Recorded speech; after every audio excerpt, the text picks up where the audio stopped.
বিসমিল্লাহির রহমানির রহিম। গত মঙ্গলবার রাত্রে সাভারের আশুলিয়ার অন্তর্গত পলাশবাড়ি এলাকায় যে নির্মম পৈশাচিক একটি ঘটনা ঘটেছে, সেই ঘটনার পরিপ্রেক্ষিতে আজকে পলাশবাড়ি সাধারণ শিক্ষার্থীরা, সাধারণ ছাত্র জনতা আজকে আমরা এখানে একত্রিত। আজকে আমাদের মানববন্ধন করার একটা পূর্ব ঘোষণা থাকলেও এটাকে আমরা আগামীকাল জুমার নামাজের পরে বড় অংশে ইনশাল্লাহ মানববন্ধন করব।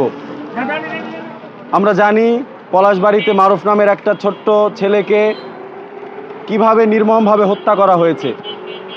আগামীতে আপনাকে আমাকে যে হত্যা করা হবে না এর কোনো নিশ্চয়তা নাই।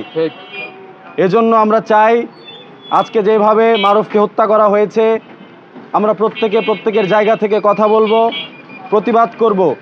আগামীতে যেন পলাশবাড়িতে, সাভারে এবং গোটা বাংলাদেশে এই ধরনের নির্মম ঘটনা না ঘটে।